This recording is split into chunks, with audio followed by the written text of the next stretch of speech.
Hello, hello, and welcome to episode 44. Welcome back, world. Thank you for joining me again. Again, hello to... There are people listening from all corners of the earth, and I really do, and I will continue to thank you for joining me every single week. I really do appreciate it. And people in some parts of the world where being LGBTQ is not always as straightforward as it is for me in London. So thank you. Keep listening. Now, this week, episode 44, is with the wonderful and marvellous Mr Ian Hallard. Now, Ian is an old friend. He's not old, but he's a friend of quite a few years now. Ian's an actor and colleague of mine, as I say, and we have acted together in a play called Lilies, and you've met some of those actors previously through other podcasts of mine. Ian is always busy. Ian has been in the West End, was in Boys in the Band in the West End, has done other bits and pieces, has been at the National, various television shows, including the wonderful, marvellous Doctor Who, but I'll let him tell us all about that. So back to Ian shortly. Now, in London, in June in 2018, July, it's July. Anyway, you don't care because you might be listening in January 2020. But anyway, I'm recording this in July 2018, and we are experiencing a heat wave in London. And I do love the sunshine, as listeners know. But this is just starting to be a little bit too much at the moment, so I'm hoping for a thunderstorm to cool us all down. But the reason I'm saying is because generally there's quite a good vibe in London currently. Yesterday, this will mark it in time, England beat Colombia in penalty shootouts during the World Cup, which means that it takes them through to the semi-finals. I'm not a massive football fan, but it was quite exciting, and it was wonderful to hear, with our windows open on a summer's evening, hearing the cheers coming from all over London, not just in our building, but coming from down the street and quite a ways away, and hearing people happy about something. So I hope and pray that England might go through and perhaps win this thing for us. That would be wonderful. It's coming home, football's coming home. If you don't know what that is, Google it, it's a song. Anywho, so everyone's very excited about that. Apparently 5 million people are pulling sickies, according to the Evening Standard, the London Evening Standard. 5 million people are pulling sick leave at work today because of celebrations due to the football, which is an interesting concept. I have to say, I did pop to the store not long ago and it was very quiet. Anyway, tiddly-tattle, I'm just waffling. Also, Wimbledon started, so let's see how we do in that. Wouldn't that be marvellous if we just were to win everything? I don't even care about sport that much, but anyway, keeping going. I had my 50th birthday. And as a lot of you who've listened to this podcast from, a few podcasts ago, even back to the beginning, is I have said that I'm not going to change it because it is now a brand and I have a website. And and as has been argued by friends, I'm still 40-something. I'm 4011. I'm 4010. God, my maths is terrible. But anyway, we're going to stick with 40-something for the foreseeable future until I feel that it's time to rebrand. But at the moment, we're going to keep with that as people recognise it. So I think that's allowed. So yeah, staying with that one. Also, I have other news. For my birthday, a very, very dear friend of mine has written a play for me as a birthday present, and has been doing workshops with other actors and has a director. And I don't want to say too much, but I'm extremely, obviously very flattered, but also very excited. And I've read it and I think it's got so much potential. And I don't want to say too much about it yet because I don't want to tempt fate. I've started believing in tempting fate, which is silly for somebody who's mindful and all about mindfulness. But anyway, yeah, I'm not going to say too much more about it, but I'm just very excited and I look forward to perhaps in the next couple of months, perhaps telling you a little bit more about that. But anyway, very excited, and a brilliant, brilliant birthday present. But anyway, I want to tell you all, but I won't. I've got a couple of voice gigs coming up immediately, and things are okay. Work's ticking over, and other details to be released soon. Now, this week's recommendations are, well, there's one that I do want to stress that everybody should watch all over the world if you have the ability of getting on Netflix. Some of you may have seen it around the world live, whether you saw it at the Edinburgh Festival or you've seen it at the Melbourne Comedy Festival, is a lady called Hannah Gadsby. She's an Australian comic, and I know her originally from a show called Please Like Me, written by a very funny gentleman called Josh Thomas. It's a very LGBTQ themed show, and I love it. And if you can get hold of that, then do. I know it was airing on stations in the US, and I don't know what channel. It's an Australian show, but there are ways and means of getting hold of it. But however, Hannah Gadsby has done a show called Nanette. Now, I think it's one of the most important pieces of comedy theatre. I don't know really how best to describe it. The best way is to go and watch it. I mean, it begins as a very funny stand-up set, but then it becomes an emotional, really emotional essay on gender and sexuality and homophobia and childhood traumas. And there are moments that are not necessarily very easy to listen to, but I think that's really what is intended. I believe that's what's intended. I'd say it's, of all the things I've ever recommended, this is probably as far as watching something on TV or on wherever you may watch your Netflix, is definitely, this is the one. 100% must watch. If you're not feeling brilliant or you're feeling slightly fragile, maybe leave it to another day. But anyway, I can only recommend it.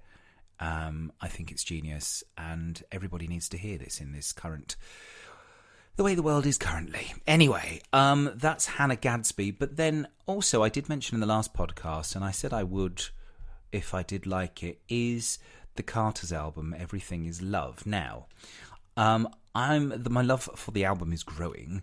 And the Carters, for people who, if you don't know who the Carters are, then you're missing out on popular culture in quite a big way. The Carters are, of course, Beyonce and Jay-Z, and that's who they've released this album, Everything Is Love, under that name. Now, there is one track in particular that has caught my imagination, and I'm in love with, and I'm playing over and over again, called Boss.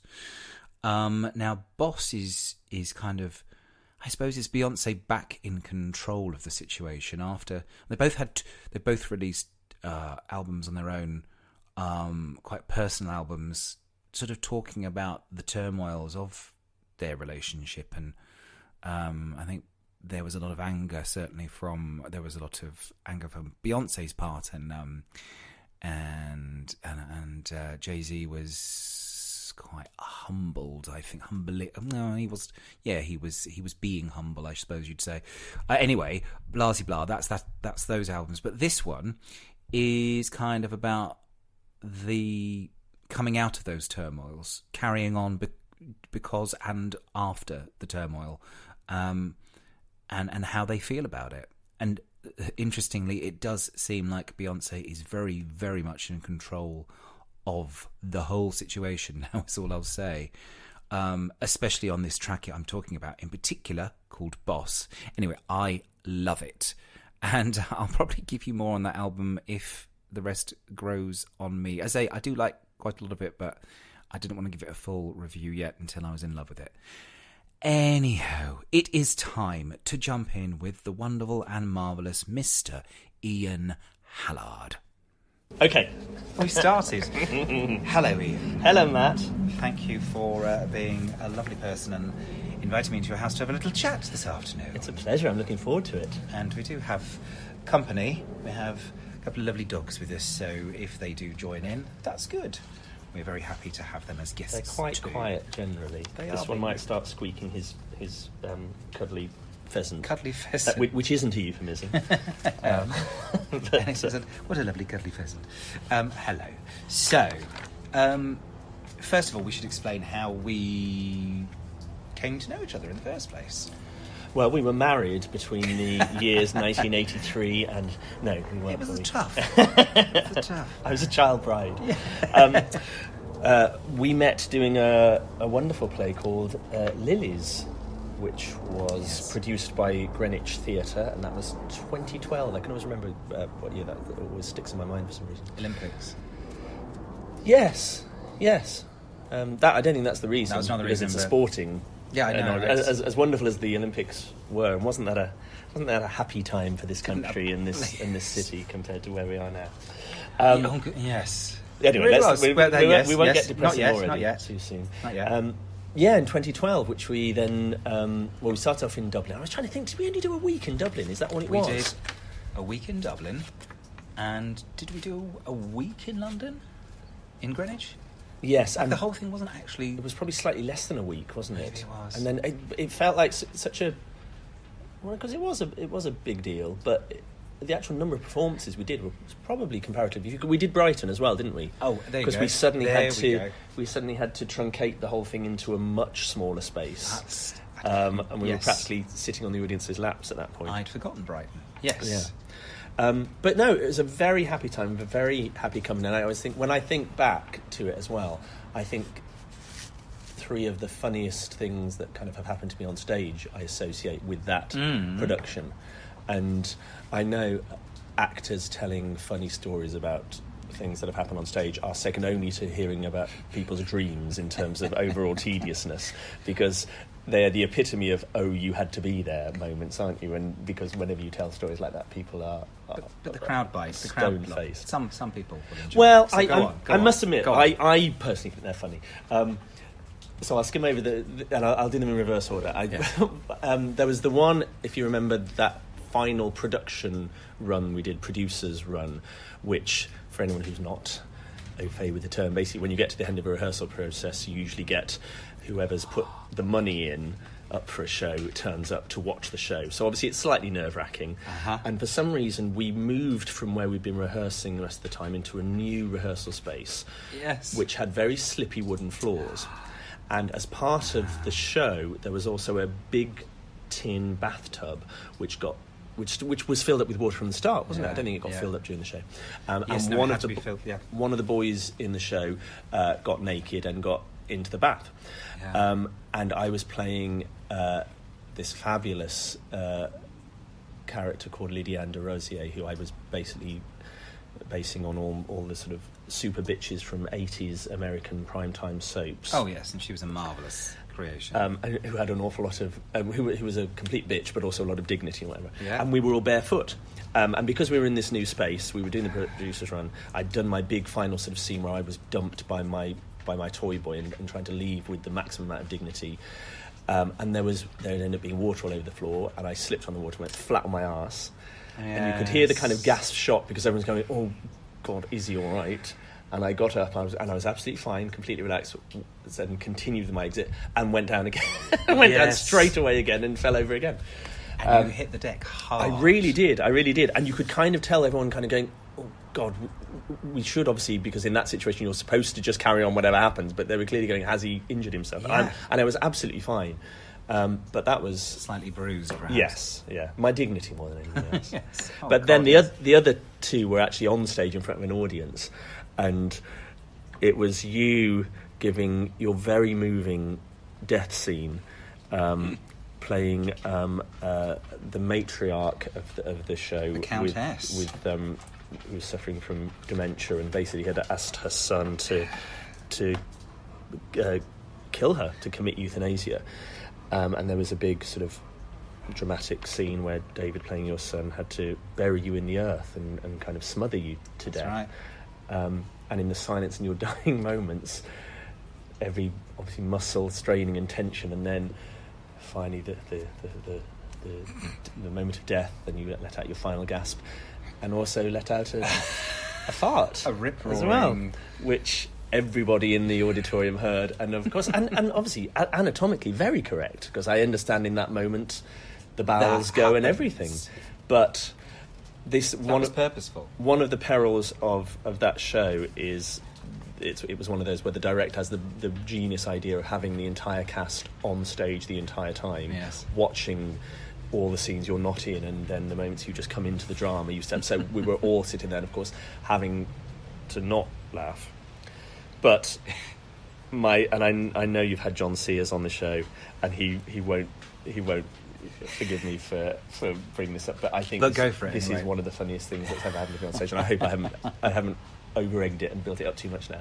But the premise of the show, as you know, Matt, was that it was a play within a play, and just like in Hamlet, one of the characters decides to prick the conscience of the king by staging a play about what really happened in the past. Yes. And it's a similar idea in this. It was set in an all-male prison, hence why Matt and I were playing female characters. Yeah. And the character whose conscience was being pricked was the elderly bishop who John was playing. So the whole play was being performed by the prisoners for him, and basically showing how he was really the guilty party for why this guy had ended up in prison. And at one point, John was supposed to leap to his feet in outrage, and I'm paraphrasing madly because I don't remember the exact line, but it was something like, "This is an outrage, a calumny, this is a gross perversion of the truth, this is not what happened," and something far more eloquent than that. And John had one of those moments we all dread, where we just forget the lines and dry, and he leapt to his feet, and all he could go was, "This is awful." and I just when you're performing a play within a play and one of the other characters gives you that kind of critique on your performances, you just go, "Oh my God." Whilst scanning across the rest of the cast. Yes, yeah, exactly. A brilliant moment. So there we go. So I have very happy memories. Yes. Not just because it was a great play as well, but those were particularly lingering moments. Yes, so no, thank you for joy for keeping up with that. But tell us where you were born. When? I was born in Birmingham, in the West Midlands, in 1974. First son to my two parents. I've got a younger brother as well. And then I grew up in Solihull, which is slightly south of Birmingham, one of the suburbs. And lived there until I went off to university.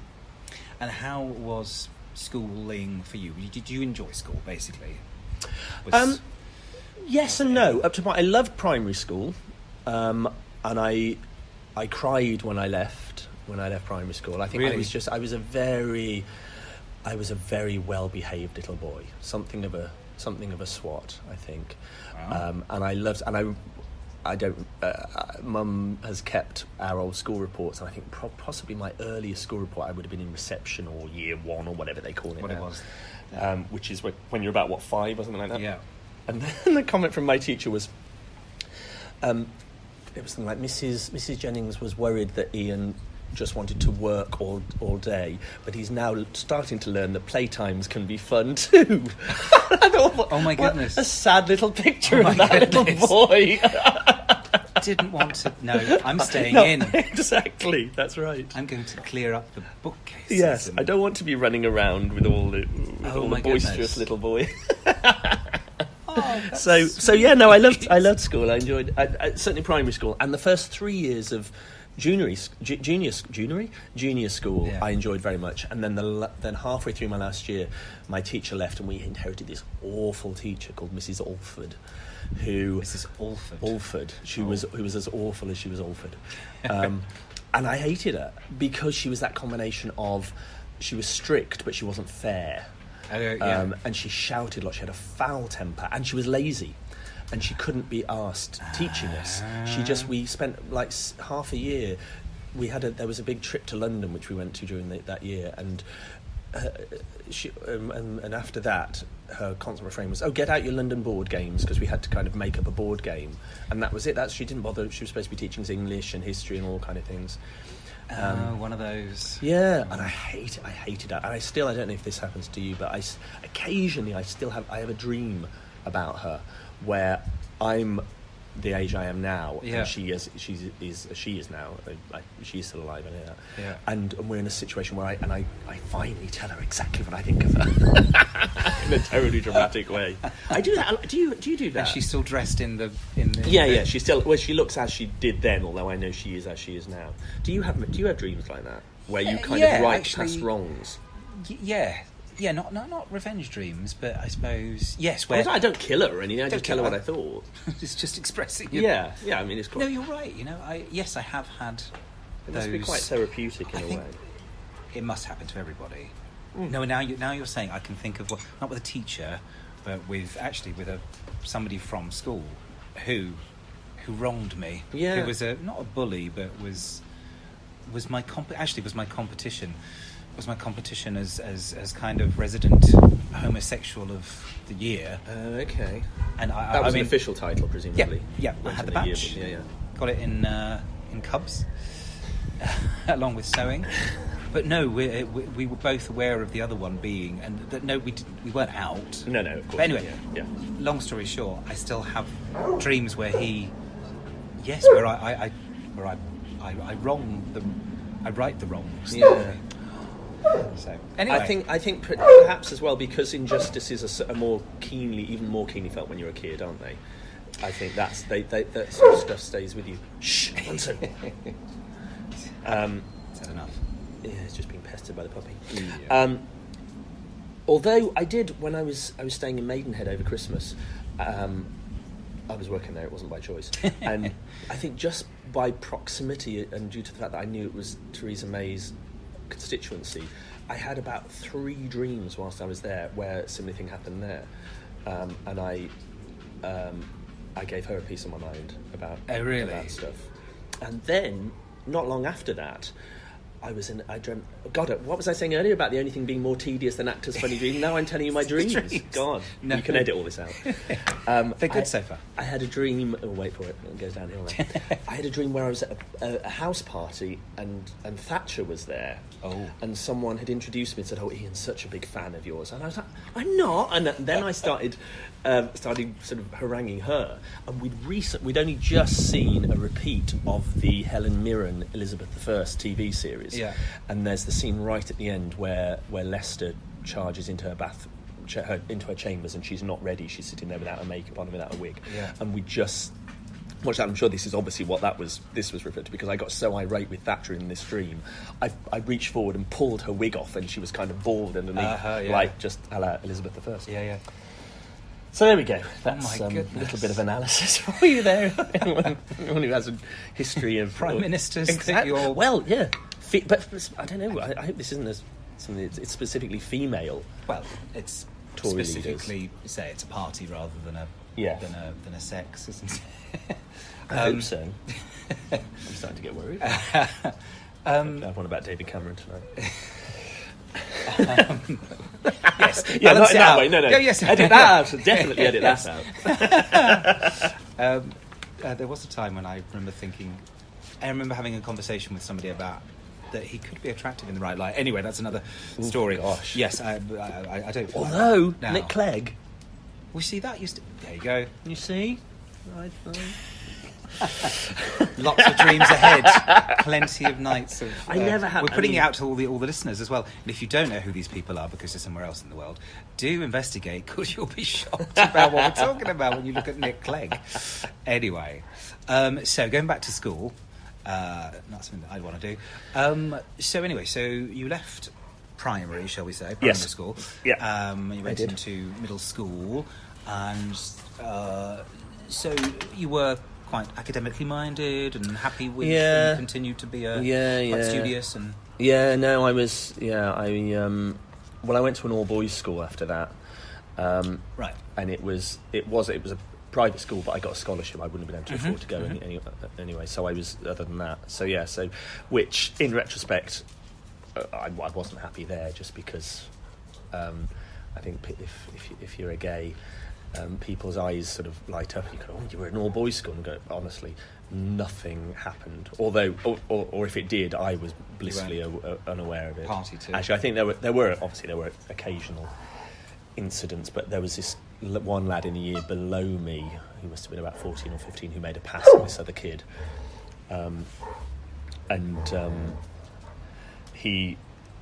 He had a horrible time. He was suspended, and parents dragged up to school, and he obviously was never allowed to forget it then for the rest of the time. So yeah, there was. I know I'd have just been much happier in a mixed environment. I think it's healthier. I think particularly for boys. I've always, I mean, it's a cliche, but I'd always got on better with female friends, and just being around a lot of sort of mainly sort of rugby obsessed lads, which sounds fantastic obviously in one way, but in theory, again, and not I just wasn't as happy as I could have been, and it was a mixed sixth form, so I was happier then.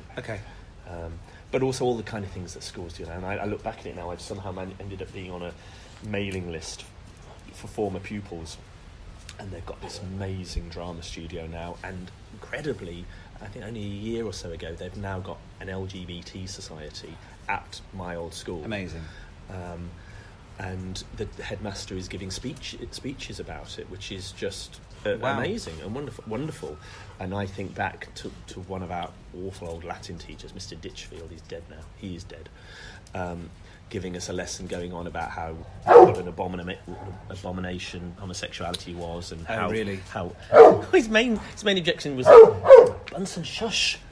See, it's all right. He's dead. Don't worry about it. Yes, he's gone. His main objection would be about how unhygienic it was. Which are you kind of conjuring up images for these, I don't know how old you must have been, maybe about 13, 14-year-old boys. He'd clearly never met a homosexual. Well, I know. I think he meant the actual act. I don't think he meant we kind of don't wash our hands and all that. Have you seen our houses? Exactly. The polish? But again, there was a lad in our class then, and I remember then, I did know I had the penny had dropped about my sexuality then, but I remember. So what age would that mean? So I must have been about 15. Okay.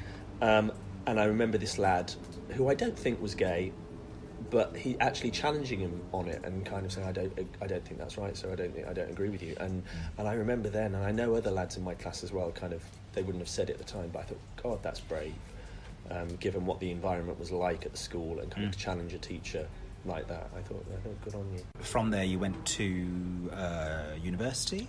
Yes. Yeah, I did 3 years at Sheffield Uni doing English Lit. Right.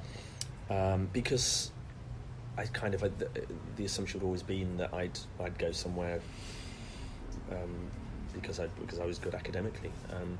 And so, jumping back slightly, what point did you start performing? Did you start acting?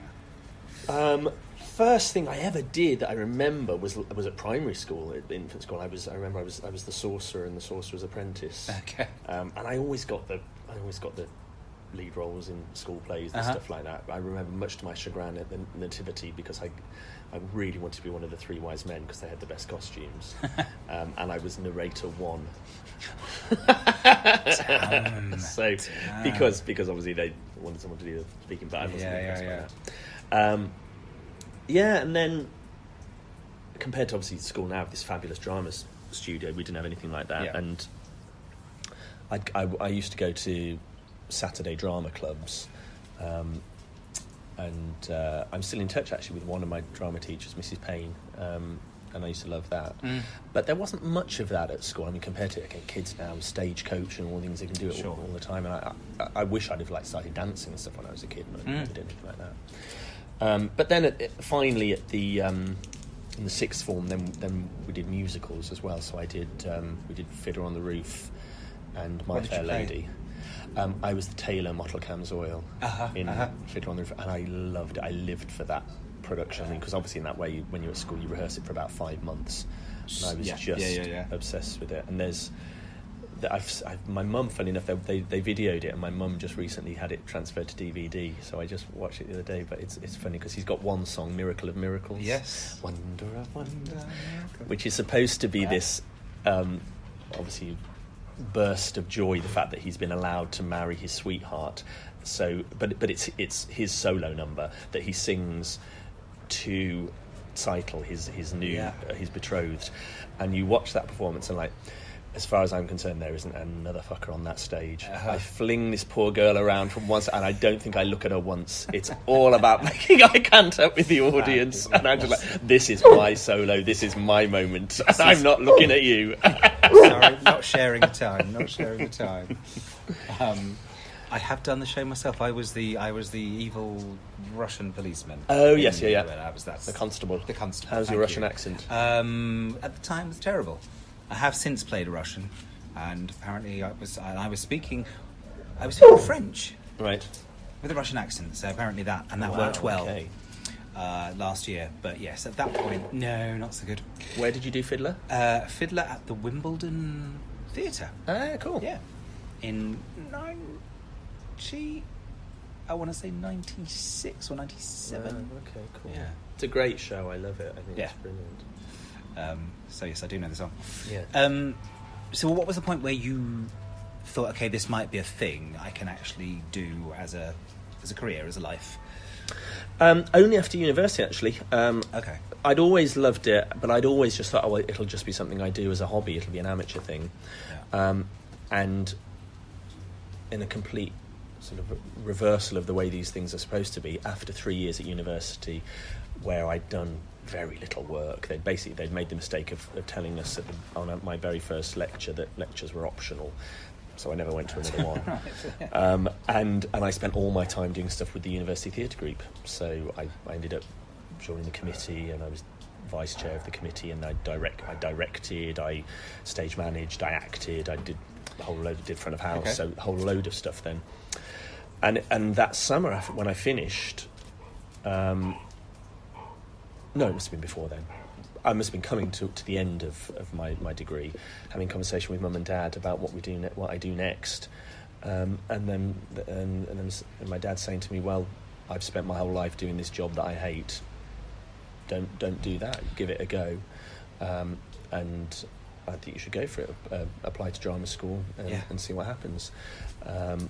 And at least if it doesn't work out, you'll have given it a go." So I did. Hello. Are we recording? We are, but it's okay. That's right. Doesn't say hello. Hi, Li. Hi, listeners. Hello. How are you doing? Good, thank you. Right, now fuck off. So yes, so you were so you tried everything because you were doing stage management and all the other bits and pieces, and so the love was growing from that point. I guess that's when, because you were able to see it from all perspectives. Yeah, I guess. I mean, I never seriously thought about going into stage management. I mean, I'm not remotely practical enough. But it gave you the... sitting on the desk with the book was quite exciting. And calling the show. But what it did mean is, because I then started applying to drama schools and applied to Mountview, because I was interested in doing musical theatre then, and they had kind of one of the best reputations for that. But also, because it was I knew I couldn't afford to do a 3-year course, and I didn't really want to. I'd already done my 3-year degree. I didn't want to go and do 3 years again, so I only applied for postgrad courses. And Mountview, because it was 4 terms rather than 3, was about the only postgraduate course that was officially accredited by Equity, which meant that at the end you got your provisional equity card. Sure. As opposed to which you got on all the 3-year course, but most of the postgrad you didn't get your provisional equity card. And of course, you needed your equity card in order to get into the business. It was this sort of catch-22 situation where you could only get a job if you had an equity card, and you couldn't get an equity card without a job. Or at least it was, until literally that following year, in which case they scrapped the clothes shop in Equity, and nobody needed an equity card anymore, so it didn't make the slightest bit of difference, and I could have gone anyway. But you didn't know that at the time. I didn't know, exactly. So Mountview. Yes. How was your time there? It was all right. Yeah. It was all right. I learnt some useful stuff. stuff. Mountview Theatre School in North London, for people who aren't from London or aware of, is and its main thing is musical theatre, really, isn't it? Yeah. I mean, dance classes were great. I learned a lot, and that was really useful. My main thing was I within our group, there were kind of 3 tiers. There were the sort of stars of the year, the 3 or 4 who were just the course sort of head of the course thought were amazing, and then there were a couple at the bottom who they really were merciless with, who I just thought, if you think they're this awful, why did you allow them on your course? And they were really given a hard time. And then the rest of us, including me, were sort of just floating about in the middle, who just no one was really very interested in, really. And as a result, I actually came out of drama school with less confidence in my abilities as an actor than when I started. And I think that's something you hear a lot. And I think it's the one thing that I after paying several £1,000s to go to drama school, you kind of think that's sort of unforgivable.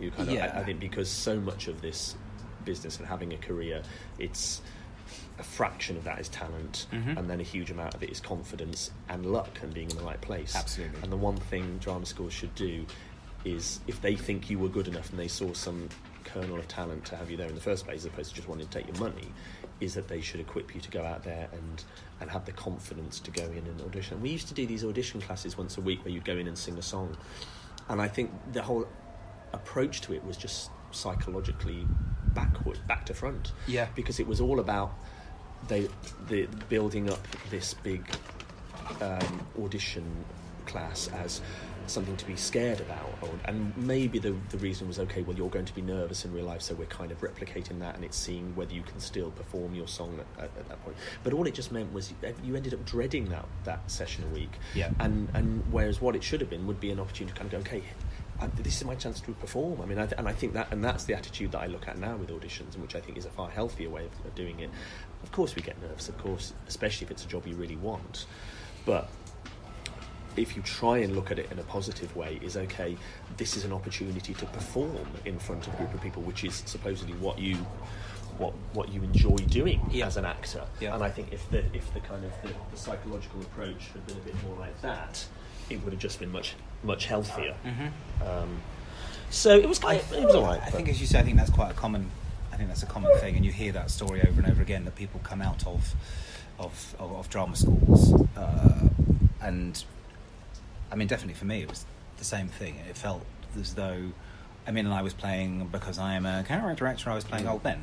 And that's okay, and now I'm an older man, and that's all right. But when you're in your 20s, and that's all you're given, and I was also he'll be all right, and I felt like I was filling space. Yeah. So the 4 stars of the year could shine, and the rest of us just kind of fitted in around them. So I think it's a common thing. Yeah, absolutely. I think it's a shame, really. It's not as if I think the other problem as well is not always, but some of the people who teach at drama schools, they don't want to be teachers.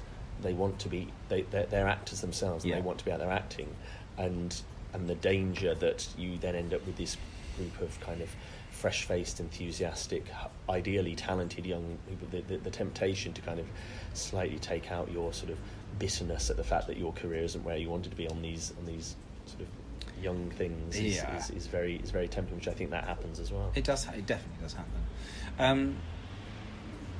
Also, in tandem, at what point, well, this is probably before you got to Mountby or even university, at what point, actually, it's probably going way back to junior school or infant school even, what point did you recognise your own sexuality? Did you kind of have a point where you went, oh, this is different, this is the other?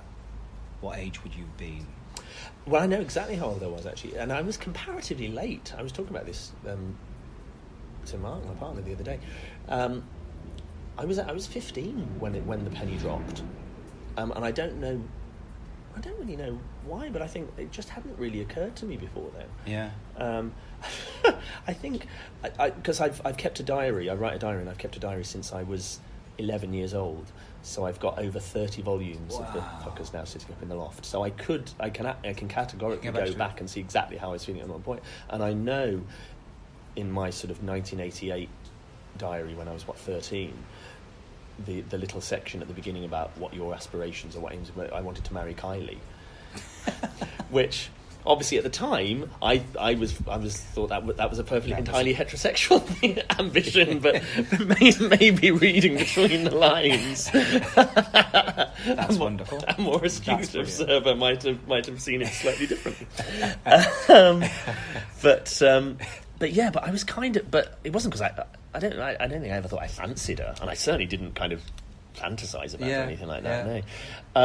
And it was weird. It was spring of 1990, and I just had a kind of Damascene moment, if you like, of, oh, God, I fancy blokes. And by a complete coincidence, that weekend, there happened to be, they were showing Morris, the E.M. Forster Merchant Ivory film with James Wilby and Hugh Grant.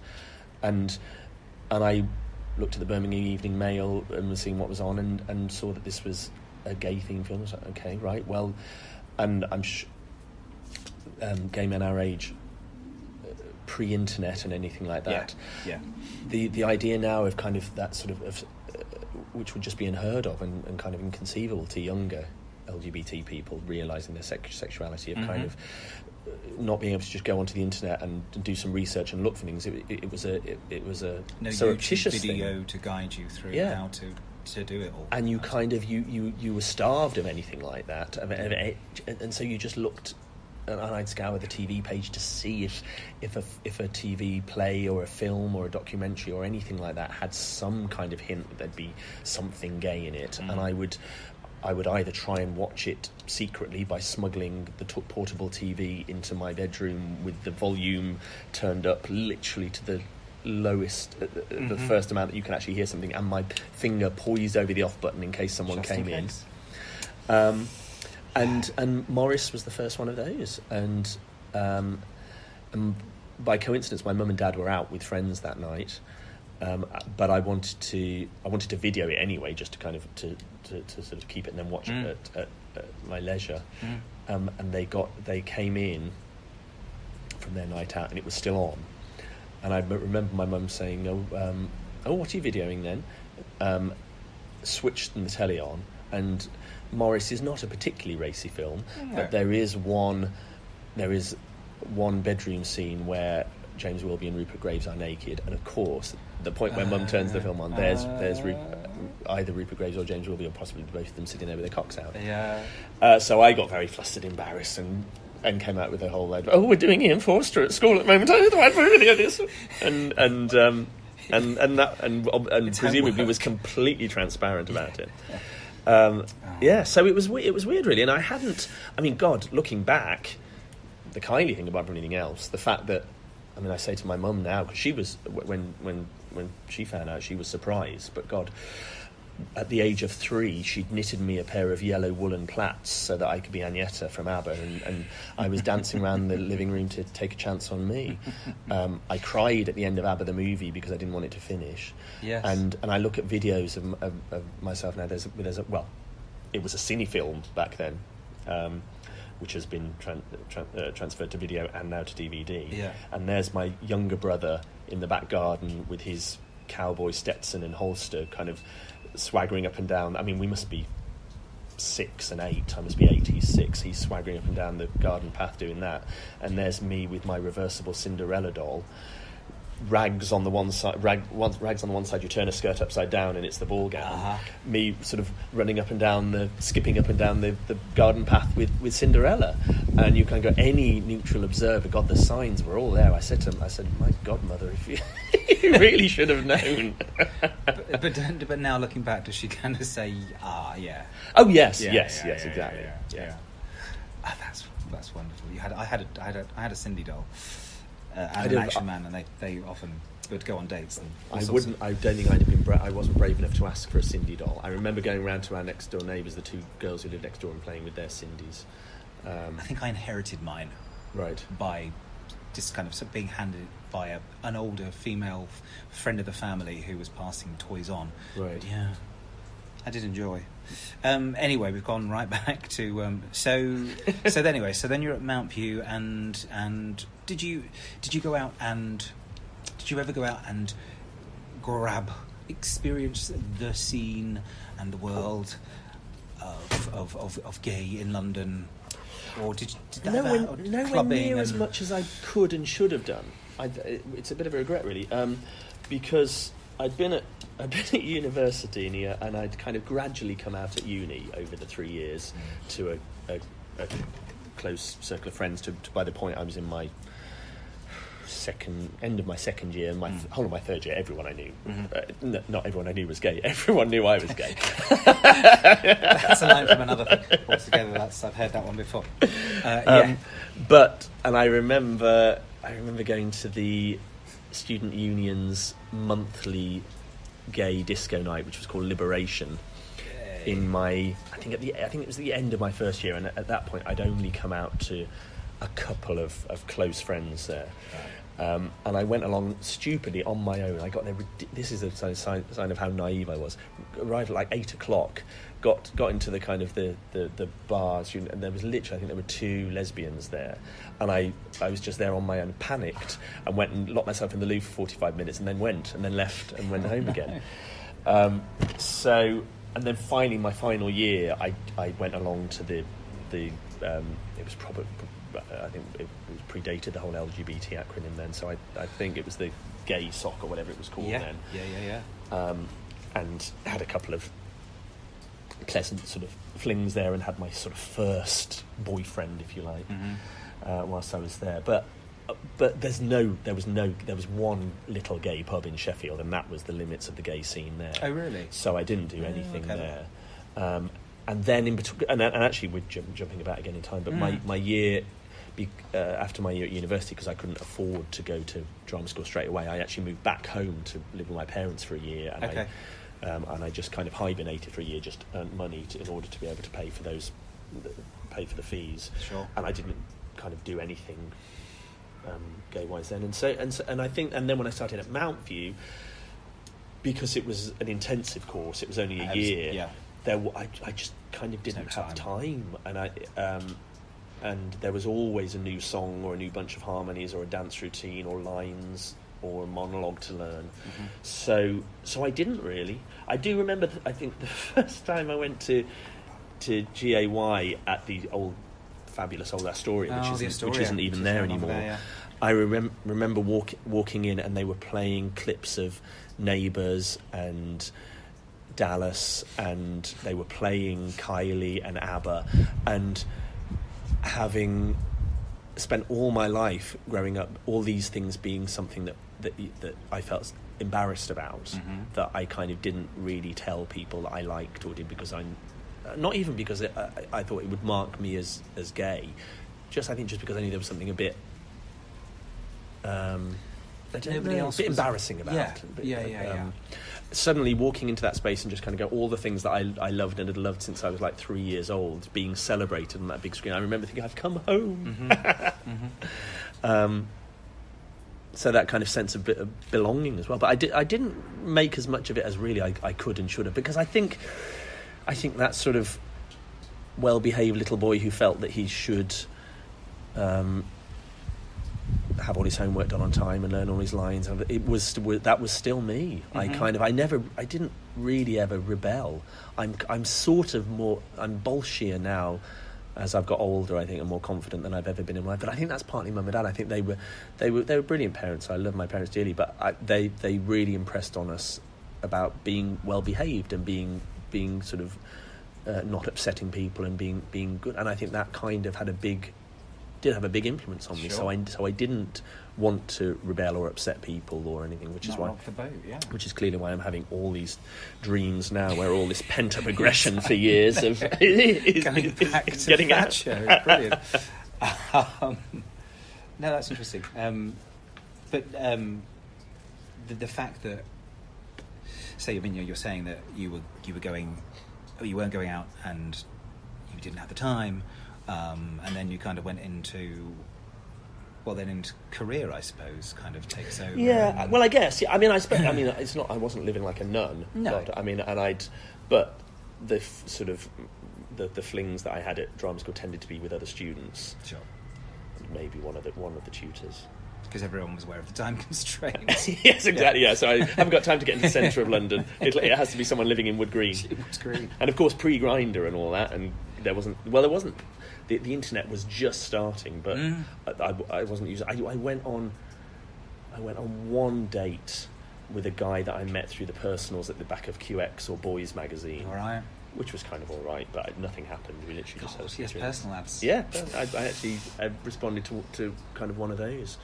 But yeah, so it's not like I got down to London and went, well, hey, look, the world is now my oyster. I was still very kind of sensible, and because I didn't have much money. Well, that's a huge. That was definitely a huge part of it, because I think I got myself into a lot of debt. Yeah. Being young and gay. Yeah, you see, and again, I was too sensible to do that. Well, It probably did you favours in the long run. Yeah. So yes, I'm now going to give you a few, because I've just had a peruse through things that things I've known you've done already, and things I've seen you do, but also things that I haven't seen you do, and just to get your thoughts on a handful of your greatest hits. Okay, this is like the quick fire round. Yes, this is the thoughts on. Okay, so we're going to go first of all, jump to Scenes from an Execution. Thoughts on that one? Well, that was the first. I did that just after Lily's. I was going to say that was 2012 as well. Same year. There we go. Yeah. And that was my first time at working at the National, which was just one of, obviously, any actor, that's just a dream come true to actually get to work at the National Theatre. And it was, so that was particularly exciting, and it was a really interesting play. I'd done one Howard Barker play when I was at university, so I knew him a bit, and I was a little bit wary, only because it's quite esoteric stuff. It's very... there's nothing naturalistic about it. There's a lot of poetical language, and it's very. And I thought, oh God, this looks like it'll be not only quite complicated. I thought it's just, the first one I did. I thought there weren't a lot of laughs in it. It wasn't a lot. It wasn't much fun. But actually, I mean, I think Scenes from an Execution and Barker sort of aficionados, and he himself would say he'd never been done at the National, and that was his. And I think that's his. Oh right, okay. Yeah, and that which was a big issue for him as well, that kind of thing, because he's fated in far more on the continent as a real major talent. Yeah. He'd just never been done, and it hasn't been done since. That's the only time his work's been done at the National. But Scenes from an Execution is his most accessible play. So I think, and it was a wonderful experience. Fiona Shaw played the lead, and it's about based loosely on a real life woman from 16th century Venice, Artemis Gentileschi, and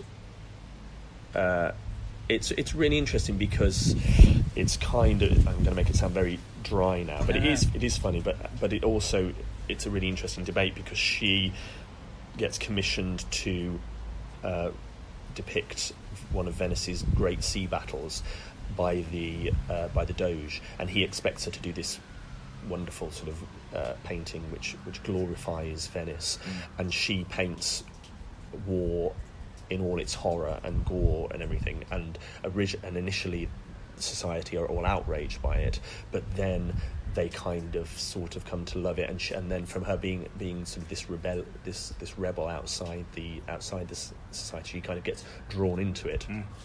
So it's really interesting, and what I really loved about it is if just on that description you would imagine that God, what's the name of the character? I've forgotten the name of the lead character in it, but anyway, it'll come to you. You'd imagine that she's the heroine, and that's the character that the audience is supposed to sympathise with, and actually she's vain and fickle and sort of willfully obtuse at times, and you see the Doge quite sympathetically at times. And what I really liked about it is it wasn't a didactic piece where you kind of go, okay, this is who you're supposed to sympathise with, and this is it really posed some interesting questions, and you went out, the audience went out there kind of going, well, who's right? It's a compromise, isn't it? So it was great. A super strong piece, and I think that was the first thing. Yeah, well, obviously it was your first thing after Lily's, so it was the first thing I've seen you do. Yes, and a nice part. I mean, just only a few scenes, but really sort of sarky rival painter. Yeah, and a fabulous costume. Oh my God, the sort of the extremes of this job we do in terms of how much money one production has from the next. This beautiful blue custom-made coat, which had to be then broken down the term, obviously, because obviously they don't want people looking as if they're wearing brand new Just- clothes on yeah, stage, so they had to sort of rip and mucky up this beautiful coat. And the designer, Hildegard, the designer, remember, she had all these ideas for the characters, and she showed me a few sort of photos of how she imagined my character, and it was these photos from a magazine of this model in a very similar kind of this beautiful sort of green silk shirt and this blue jacket, and it was this model with jet black hair, sort of shoulder length, and sort of moustache and beard. She said, so Hildegard's German. She said, so I was thinking this is the kind of look that we could go for, and you could grow your hair and we'll dye it. And I said, Hildegard, I can grow my hair and I can dye it. I'm not going to look like that. Right. So, which I think she kind of accepted. And I'm not going to look like an Italian model, even if I do that. We'll try, but... Yes, exactly. Okay, so jumping on. Next one. And I'd only just remembered because I Wikipedia'd you. Wiki'd you before I met you earlier, and forgotten you'd done this, but Michael Frayn's Donkey's Years. Yeah. Thoughts on that one? Yes. That was about 11 years ago. That was good fun. It was interesting because it had been in the West End, and then it went on tour. And it's one of his farces. Obviously, he's probably best known for Noises Off, which is the big theatrical farce. Donkey's Years is set in a university, is it Oxbridge? I don't know if they ever say which it is. Yeah. But what was really lovely about that, and I met Sarah Crowe on that production, who is brilliant and adorable, and who we became really good friends sort of that, and she's such a talented actress, probably best known by people from she used to be the Philadelphia Cheese Girl, and yes, and she was in Carry On Columbus and Four Weddings and a Funeral as well. She's the first bride in the I hadn't Four Weddings and a Funeral. Yes. So that's my happiest memory of probably from that production is working with her. Yeah. Because we stay good friends, and we've just worked together again. Of course. Oh God, yes. So after 10... So what year was that again? That Would was have been 2007, I Okay. think. So yeah, 11 years on. And we've just played husband and wife opposite each other, and it's very, very strange, that thing of actually having to kiss an old friend in that way. Yeah. Far worse than just turning up and having to do a love scene with a complete stranger on your first day of rehearsal. Going to go, oh God, okay, this is an old friend of mine who I'm now going to have to kiss. Well, that's the thing. I suppose in some ways it's kind of, it can work either way. It can be like, well, we know each other so well, it doesn't really matter. Or, well, you're my family. Yes, it was a bit like that. It was fine, and we got over it. And she's a very nice kisser. Yeah. But it was a bit weird. Okay, I'm going to throw another one at you. Great Britain. Yeah, that was the second time at the National, and that was an amazing experience. And the year was? That was 2014. There we go. Yeah. And it was a new play about the phone hacking scandal, and the news of the world, and Millie Dowler, and all those kind of things. And I had the audition for that. My agent rang me and she said, I've got this audition for you at the National, but it's a top secret project. They won't tell me, and I can't tell you what it's about. So they're not sending you the script in advance. You get there early, get there half an hour before the audition, and they'll give you the script then, and you can read it, and then you can go in. She said, but it's a new play by Richard Bean. That's all I can tell you. I literally Googled Richard Bean, National Theatre, new play, and the first thing that comes up is an interview from a year or so ago where Richard Bean says, yeah, I'm writing a new play for the National about the phone hacking scandal. Okay. So I think he didn't quite get the memo. So I had a little bit of pre-warning for that. But that was fun, because that was working with Nick Heitner. Yes. And it was his penultimate show that he did before leaving the National as artistic director. Yeah. And so exciting, because we had to rehearse the whole thing in secret, because Nick's whole big idea with the play was that most State of the Nation pieces, or something that deals with a current affairs issue, obviously by the time the thing has happened, someone then goes away and writes a play about it. It gets workshopped, edited, they decide to find a theatre, everything. It's at least a year on, so it never feels very current, whereas the whole idea with this was that it would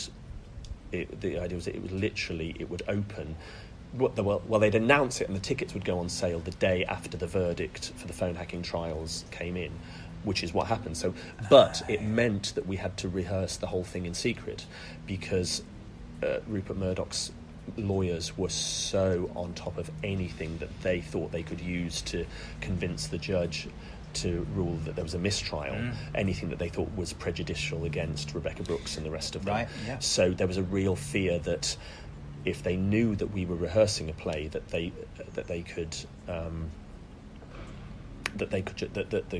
case would be scrapped, which would be obviously terrible in its own right, but particularly terrible publicity for the National, that they'd had to a trial which lasted over 6 months and cost millions of pounds had been scuppered because of this. So we were all under strict orders that we couldn't tell anyone what we were doing. So that whole rehearsal process was so exciting, and also because it was something that I have a vested interest. Well, not a vested interest, but have an interest in anyway. Anyone who looks at my Twitter feed will know I'm off always banging on about press regulation and things like that. For good reason as well. Yeah. Well, I just think, and I was interested anyway, and then as a result of doing that play and the research we did with that, and just finding out just how people's lives are ruined by the tabloid press in this country. And it goes, funny enough, it goes back to being a kid as well. I mean, again, that whole atmosphere of growing up in the 80s with the Sun, particularly the Sun, with every seeing those headlines and seeing and reading any of the stories or comment pieces about puffs and all that, and just the virulent homophobia from the Sun under the editorship of Kelvin Mackenzie, who was represented as a character in this play as well, because it kind of went back sort of several years, and just the vested interest and the power that these people, and it's completely unaccountable, the press in this country, they're unanswerable. They're not answerable to anybody, and they, of course, it's convenient for them to kind of to present it as, this is it's celebrities who don't want people looking into their private lives, but actually it's the ordinary people who are really treated appallingly. The Chris Jeffries, who was basically convicted of murder by the tabloids, the Dowler family, all of those people who are in unbelievable misery. The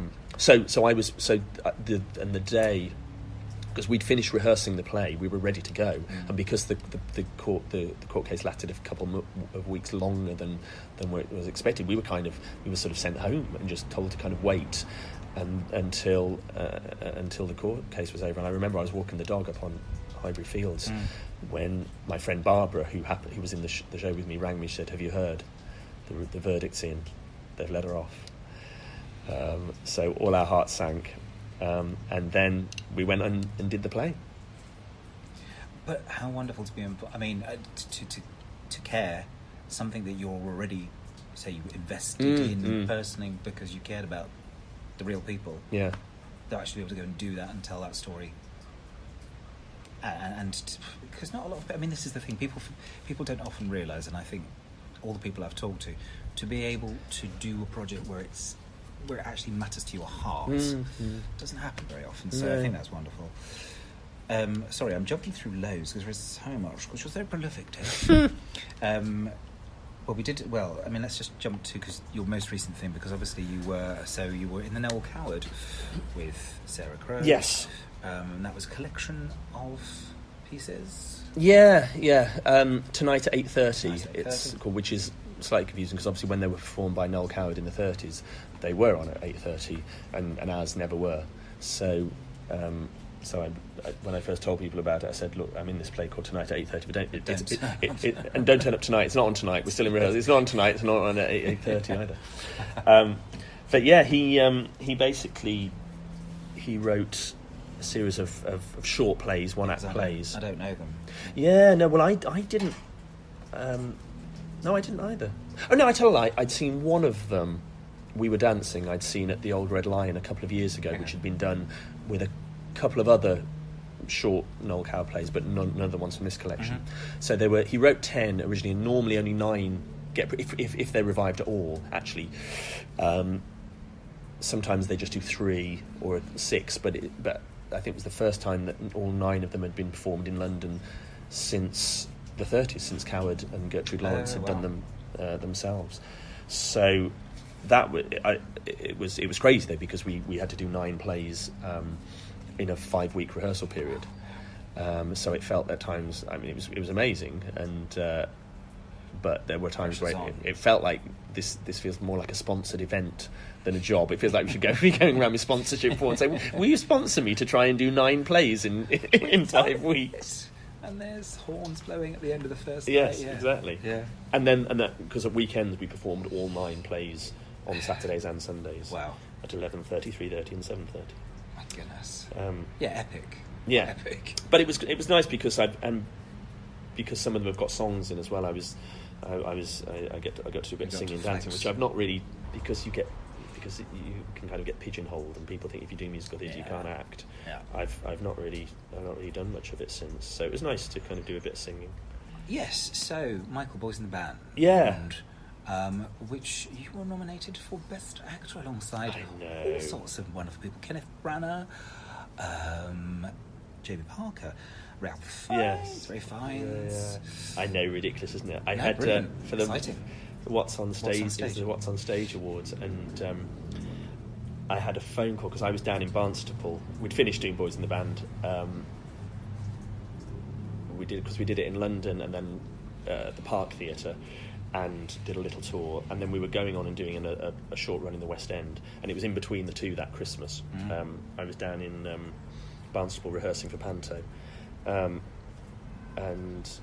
I can't remember who it was now who rang me. My friend Jason, who was involved with What's on Stage Awards, had kind of said, "Are you coming to the launch tomorrow?" He said because I think it would be a good idea, where they announce who was nominated. And I said, "No, I'm down in Barnstaple. I'm rehearsing Panto." But I just thought, oh well, maybe the show Boys in the Band has been nominated for something, so that'd be nice. So yeah, when I then got the message that I'd been nominated for that, I very touched, but I just thought, I bet none of the others are strutting around a rehearsal room in Barnstaple in a pair of high heels. Well, possibly Ian McKellen. He might have been. Okay, I take it back. Yeah. At home, casually. And I did quite like. I mean, if any of them were even remotely aware that they'd been nominated for the award, I did quite like the idea of them looking around this and go, okay, Rafe's up for this, and Ian and McKellen and who? Yeah. But yes, it's brilliant. So no, it was lovely. It was a lovely cherry on the cake. Yeah. And yes, so you toured with that as well, didn't you? You were all over the place. Because I remember I saw it in. What did I see? I saw you in Brighton. Brighton, you came then, yeah. Yeah, it's a great production. No, it was very special. It was lovely. I'm very, very proud of it, and it was great. And the first time you'd worked with the hubby on stage? On stage, yeah. We'd done a little bit of filming before, but first time I worked with Mark, which was nice as well, because we'd spent the first half of the year, he was filming Sherlock, and I was away on tour for a bit, and then I came back, and so we hadn't seen much of each other that year, and so it was really nice to just spend some time with him, and we did quite a few interviews, and of course inevitably most journalists ask the question, so how is that? Is it going to be a problem? Is it going to be an issue? And we and him just ended up going, we do like each other. It's not a chore spending time together. Although I do get that. I can see there are some relationships or some couples where the idea of working together on a daily basis exactly would be a bit of a nightmare. I mean, let's think about Liz and Richard. Burton and Taylor. Oh yes. I was thinking Liz and Philip. Well, I mean, they're a hard-working couple. But he's retired now, so I'm sure it's much easier now. They travel separately, I'm sure now.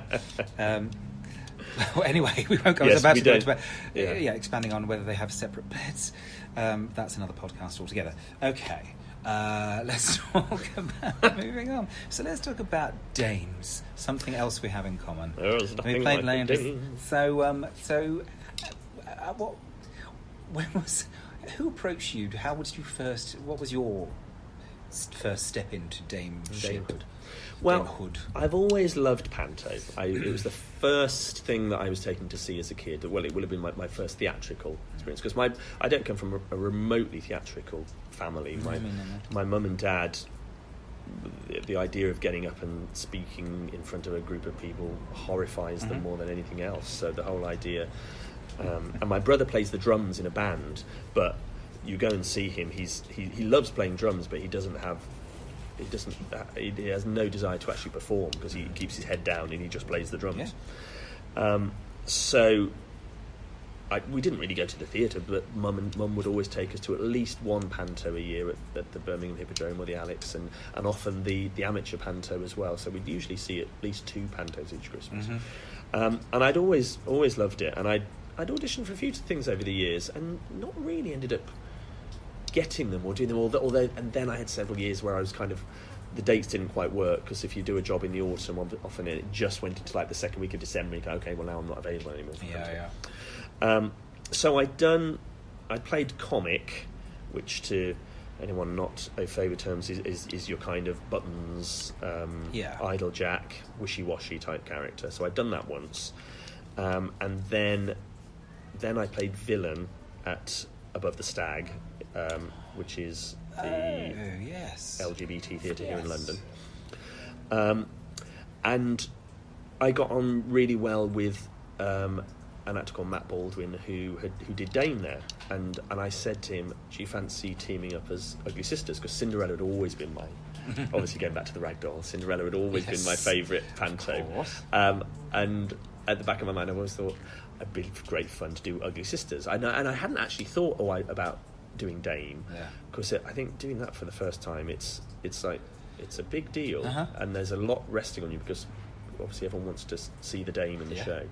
And also as well, I think because having gone to professional pantos as a kid and seen, I'm sure we saw Les Dawson and Terry Scott, and so in my mind some of the Dames were big cuddly personality, and I'm kind of like, I just didn't feel physically that I was like a Dame, whereas I did feel an Ugly Sister, you didn't have to be, there wasn't the same pressure to be, because there's always the fat one and the thin one, and I decided I was going to be the thin one, and so Matt had to wear lots of padding. I kept trying to fatten him up. I did say, look, go on, eat, because Matt used to be bigger, and then he got into the gym and lost a load of weight. So he didn't want to go back. No. So I was trying to force feed him cream cakes, and it didn't work. So I said to him, do you fancy kind of going up for Ugly Sisters together? So he did. And then we auditioned together, and then got Barnstaple, Cinderella that year. And the year after that, they wanted us to go back to Barnstaple, and we had such a good time. And of course, they weren't doing Cinderella again; they were doing Aladdin then. So they basically said to us, "Well, we'd like you to play Widow Twankey and Abba, so the Dame and the villain." And they basically said, and it's kind of up to you which way round you want to do it. So we talked about it between ourselves, and we decided, mutual decision, to that I would do Twankey.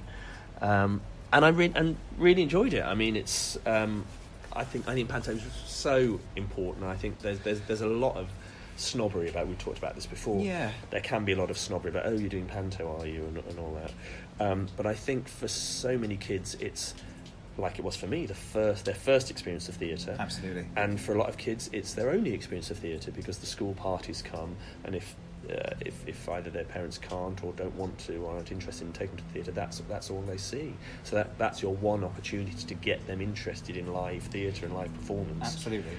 And so you don't want to fuck that up. You want it to be good, and that's why, I mean, I've got no time anyway for people who are lazy or cynical about working, because I think we're so lucky to be doing this job, and I've got no time for any active sits there moaning about, oh, they wish they were doing something else, or they can't be asked to do the show this day. Exactly, because there are 300 people queuing up at stage door who willingly take your place. Exactly. So I think it's always that does annoy me too. So I think it's really important to be done well, and I love it. I really enjoy it. I mean, it's showing off, and you get. And as Dame, you get fabulous sort of costumes, and get to be funny as well. And get to spend time in front of a mirror, putting lots of makeup on, and indulging yourself in your most ridiculous side, basically. Exactly. And it doesn't matter if you look ugly doing it. You don't have to do a drag queen contouring look. We're not exactly. Which we'll come to in a minute. not that we're doing that personally, but however, They can imagine that we are, though, because they can't see us. Yes. We're They can't see us, but you don't know how we look right now. We both could be sat in our tights and wigs, and anyway. Want to cover television before we go on to your television work, and then I do want to talk about drag. obviously the important because stuff. we have to get to that point. Yeah, of course. But yes, because you've done lots of bits and pieces. You were in Doctor Who as Alan Adale. Mm-hmm. More tights. You had tights and And a lute. And a lute. Yeah, That's which marvellous. I couldn't really play. Oh, you was going to say, did you? No. It wasn't playable. It was literally just sort of strings sort of hanging loose. Okay. I can play the guitar a little bit, and I probably could have done it. Although I don't think I would have played a lute because they don't have frets in the same way, and there were about 12 strings to it as well. I certainly can't play the 12-string guitar. But no, they went to all this trouble. There were little snatches of song that I had to sing, and the composer went to all this trouble of composing tunes for it. And I'm like, okay. So I learnt these tunes, and they actually got me an earpiece. I mean, this again, talking about comparative amounts of money that productions have to spend. An earpiece so that I could hear the tune, but it was so slow. I'm like, this is going to take up half the show if I sing it at this speed. So we just ditched the earpiece, and I just kind of made something up. Yeah, exactly. And then, of course, Sherlock. And then the one that I found, and to a lot of my listeners who I know are big fans of the history of science fiction, was An Adventure in Space and Time. That was a hugely interesting piece, and well, and the funny thing about that, I'd Andy Pryor, who casts Doctor Who and who cast that as well, because Mark had written it, and he said Andy said about do you think Ian would be interested in coming in for the part? So I auditioned for one of the other roles, and then Terry, who directed it, offered me Richard Martin, who was one of the first directors of Doctor Who, but who coincidentally I knew because he taught me at Mount View. Oh, no way. And he wasn't, I hasten to add, he wasn't one of the tutors who made me feel like I was just the middle of the pack or whatever. He was lovely and very, very sweet. So it was funny. I actually knew him, and he's a lovely man. He's a hysterical man, and married and everything, but camp as a row of tents. Sure. And he still wears kind of cravats and waistcoats, which I had for the costume. But I did say to Mark, I said, look, I'm going to have to kind of tone him down a bit. I can't play him as flamboyantly because it's a minor part. If I play him as kind of full on as sort of gregariously as he is in real life, people will be going, okay, calm down, love, it's only a small part. They'd be going, well, here's this actor trying to build his part and suddenly making something of it. And he rang here, actually. He kind of rang to speak to Mark, because Mark interviewed all the people who were still with us, obviously, who were going to be represented. So I had a quick chat to him. Brilliant. Which was lovely, because we actually filmed. He directed our TV project in the summer, and so we actually went to his house and filmed in his orchard. Wow!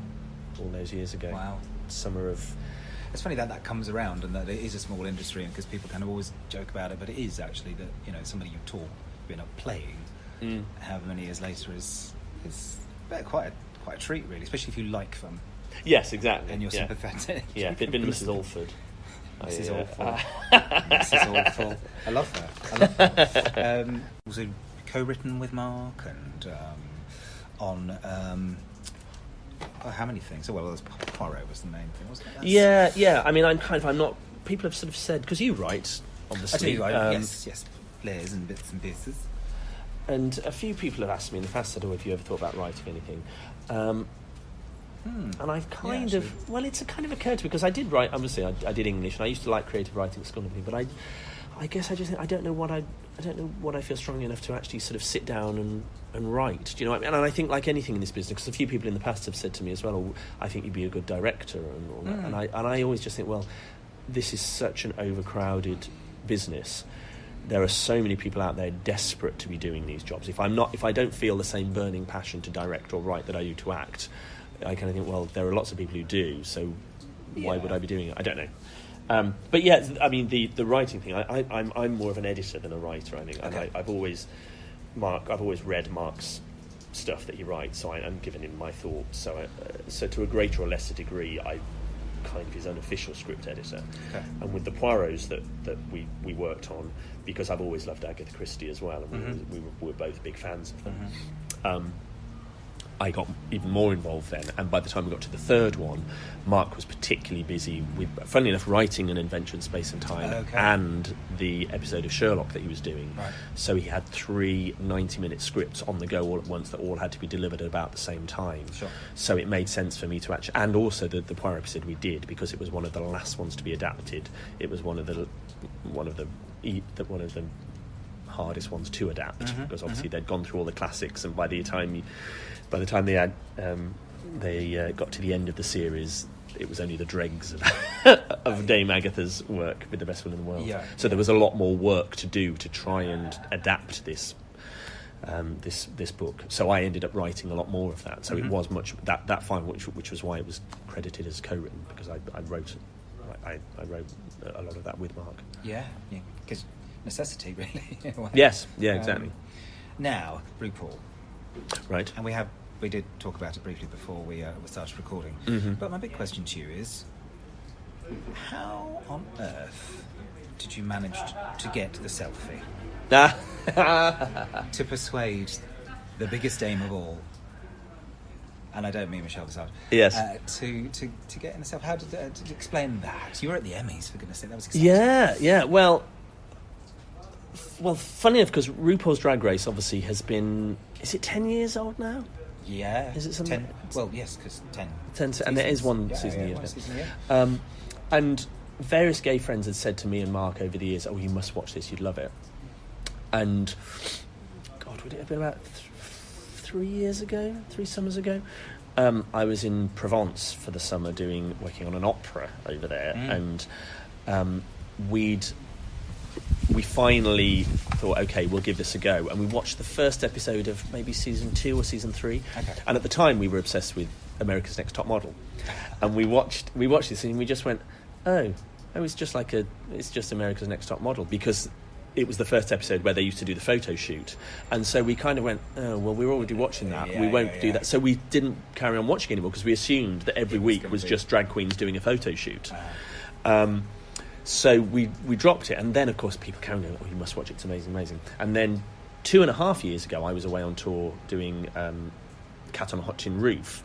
Hadn't had the computer and Netflix with me. I thought, I'll give it another go, and of course ended up binge watching all the series that were on. Then get home tonight and said, "Look, you've got to catch up so they could watch this together." Yeah. So then became, long story short, we watched all of them then. And then I don't know when he actually realised. I think he kind of shortly after that, obviously, started following Rue and Michelle Visage on Twitter, only to realise that Michelle was following him already, and it turns out that she is a massive fan of Nighty Night, the sitcom that he did, 10 years ago or more, with Julia Davis. So there was an instant kind of mutual appreciation society going on. Yeah. So as a result, she came to see the boys in the band when we were doing it at Park Theatre, and sort of met her then. And Mark's met her a few times since then. I always seem to be away working, so I haven't actually seen her since then, until we went to the Emmys last summer when Sherlock was nominated. And Michelle and Rue were there, so we had a quick introduction and a quick chat and a quick selfie. And a selfie. You got the selfie. Yes. So many homosexuals desire. He's very tall. I had to hold my arm a long way away, and it does slightly look as if he doesn't look very comfortable in the shot. But I fitted all 4 of us in at least. It is wonderful. It's one of those Emmy selfies that I know it's a bit crass, isn't it? No, but you kind of go, you just think, oh God, you've got to do it. No, absolutely. Well, this is it. You think when you just think when you meet these people. So just very briefly, because we both, even though we haven't watched it, we do know who's won the season. Yeah. But I've got to pretend I pretend don't. you don't. I've got to pretend I don't know anyway for Mark's benefit. Just an earshot. Yes, just be best not. But who, just very briefly, who's been your favourite this season? Because we've been talking about it a lot in the last few weeks. I like lots of them, really. There isn't really anyone I'd sort of disliked. I do think Aquaria looks amazing. Yeah. And I think she kind of proved her comedy credentials as well as Melania Trump, which I thought was fantastic Very as true. well. I really liked Monet Exchange as well. I thought I liked her a lot, and I was disappointed that she went home. And also Miss Cracker, I thought was really good. I thought she had a bit of a bum deal in that episode, the evil twin one, which I didn't think was entirely successful. No, I agree. But I sort of, there are very few that I dislike, because my favourite series ever is still series 4, which I thought was amazing. And Willem remains my favourite RuPaul Drag Race queen of all time, and because I think he's hysterical, and that very season with Sharon Needles and Latrice Royale and Jiggly. I think was proper. Although we've only just caught up on All Stars 2 as well, having tried to watch it and not being able to get it anywhere because you can't get it legally over here. And the only way we were able to watch it in the end was on a YouTube video where it's a tiny percentage of the screen with the speed turned up, so obviously so that it avoids all the copyright searching technology that they've got going on. Yes, so we've finally seen that, but I thought that was amazing as well. Yes. And 3, you've got 3. No, we've watched All Stars. Yeah, we okay. watched All Stars 3, so we knew we wanted to. I know. I thought All Stars 3 was very disappointing. I do love Ben de la Creme. Yeah, you see, I quite like the old-fashioned show. You see, having said I like them all, actually, I remember on his original season, I remember him getting on my nerves a bit. And Mark and I were both a bit like, when he won Miss Congeniality, we're like, really? What? I don't know. I think better in the second time around. Yeah, but the whole stunt of kind of eliminating herself was just weird. I don't know what you're really achieving by that. Yeah, I suppose it marks you then, and then you don't have to. If you're not winning, if you think you're not going to win because you can see that there's a plan that the producers have, I don't know. Yeah, Who possibly. knows why? Whether they were, but it seemed so obvious that she was going to win at that stage. Yeah. Didn't have any other contenders. Yeah. But I think that whole series was just. I think the danger, obviously, is any of these things, if they've been running a long time, they want to sort of shake it up and change the format a bit. And I think if you're going to pull a twist like that, where effectively they choose the final 2, you have to know that from the beginning. If you suddenly spring it at that moment, because it meant that actually one of the people who definitely deserved to be in that final 2 didn't make it, and so the whole thing feels tainted. Yeah, pop will eat itself, as they say. It does a little bit with the drags. But anyway, a couple of last things. Mm-hmm. I know that you're a big fan of Abba. Who told you that? It's just Honestly, I've been keeping that under a bushel. Yeah, have you? People will find I'm gay if you start banning that about. I think it's very much part of your being, your soul, and your spirit. But so first of all, favourite ABBA song? Under Attack. Favourite ABBA album? The Visitors. Brilliant. I would have said the same. I'm not as big a fan as you by any means, but that's my favourite ABBA album. Oh, it's amazing. Yes. Yeah. Okay, so on that note, other music that has affected you over the years, nothing's going to affect you as much as ABBA. What other things have touched your soul and your spirit from the word go till now?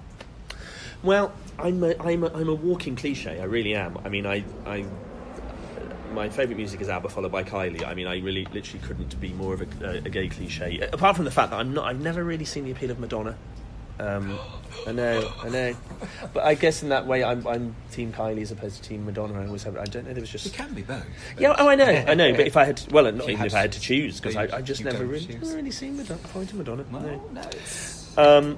So, and then other than that, it kind of comes and goes. I mean, I really obscure things. I mean, like 70s. There's a 70s band called Fox.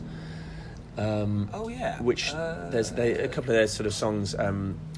Single Bed, and That's Only You exactly. Can, and Imagine Me, Imagine Single You. Bed, I know. Have got some. I had it on a compilation album. Yeah. I've just been listening to them a lot recently, Wow. and they've got some really, really great. I mean, my taste in music is fairly camp and fairly naff. I love musical theatre. I listen to sort of again, just fulfilling every sort of stereotype you could kind of imagine. No, but if it's... Tanita Tikaram, I've always liked a lot. There we go. And other people who, not necessarily music, but if across the board, people who you would say have markedly influenced you, whether they be actors, politicians, I mean obviously family members, but people. Well, let's go for the people in the public eye first. People who have kind of who you've looked to for guidance, inspiration, or even just hero worship. Yeah, well, I suppose the going back to my bedroom as a teenager, the people who the posters that I had up on my walls were Abba, Kylie, and French and Saunders. So, so I suppose, and that's the amazing thing. I've if you could tell the 13-year-old Ian that he would actually meet all of those in the course of his life, it would be amazing. Last couple of questions. Pride. Mm-hmm. Do you still attend it? Do you still get involved in it? Do you want to do it, or is it not the thing that you've ever kind of put yourself into? Does it appeal to you? Do you go out and march? Yes. I mean, Really is. I've not been many times, actually, ironically, mainly because often I've been working. Sure, so I've either absolutely. on a Saturday, I've either been out of London if I've been on tour, or there's several years where I just wasn't available to do it. I went to the first Birmingham Gay Pride in 1998, and I saw Hazel Dean. You're the second person Brotherhood of who's Man. said this on the podcast. Really? Yes. Who else was there? Yeah, Tony Higgins. Oh, right, yeah, okay. yeah. And Margarita Prakatan. You remember her from Clive James? God, yes, of course. Hello, is it me you're looking for? So I went to that, and I'm planning on going to Pride this year, and I went last year. Yeah. For a few years, because I volunteer for Switchboard, the LGBT plus helpline. I've staffed the stall there for a couple of years, where we just sort of talk to people about what we do and volunteer. Mark and I went actually 2 years ago. Yeah, 2 years ago onto the main stage because we were plugging boys in the band. Sure. And last year I went on the Above the Stag bus and went with them. Uh-huh. So I haven't decided what I'm doing, but I think I will go this year. My friend Nikki is singing on the. You know Nikki Faraday, don't you? Yes, I do indeed. So she's singing on the women's stage apparently. yes, I so did I'm going to see go and I think I'm going to go and see Yes. that. But other than that, I'm kind of I might sign up for some of the Switchboard stuff, but I'll see. I'll be around. And we can, and just because they've been mentioned before on the podcast, I'll put on the show notes. I'll put the details for Switchboard because I know other people have mentioned them in the past, and I just always include them just so it's there for people to. Cool. And actually, yes, I'm not going to. My other question was going to be, do you think it's necessary? But I think you probably do, and I think you've answered that question. But I mean, you can. Yeah, I think nowadays, God, with politics in this country and across the world feeling as sort of as unstable as they do, and now anything is kind of possible. I think we've made an astonishing amount of progress in the last 20 years, and from when we were kids, in terms of gay rights and LGBT rights, to the point where it's no longer it's no longer sort of electorally viable for a mainstream political party to be against LGBT rights, even with the possible exception of the DUP. But even UKIP didn't oppose gay marriage, and that's how far we've come. But having said that, the caveat is, of course, who knows what could be rolled back in the future, and I think we shouldn't get complacent. So whatever Pride becomes, and whatever you feel about the commercialism and whether and certain firms just sort of jumping on the bandwagon and putting rainbows all over their produce or their products or whatever, I think it's an important thing. It's a day of celebration, and I think again I kind of compared to Sheffield with its one little gay pub 30 years ago, 25 years ago, when 25 years ago when I was at university. It just that amount of visibility and the multiple ways that people can identify or not identify in terms of gender and sexuality is amazing. Yeah. And it's not just about having to do something on the day. It's not even about marching, but it's about kind of recognising it, and it's a good time of the year to kind of just have a bit of a remembrance, I suppose. Yeah, absolutely. Thank you so much. Pleasure. Before we disappear, where can people find you on the social medias? I'm on Twitter mainly, I guess. Ian Hallard on Twitter. I have got an Instagram account, but I think I've posted 2 photos on it. So I tend to just put stuff on Twitter. So I'm there. So that's where they can if chat they want with to. you. Yeah, Thank you so much, reply. sir. Pleasure.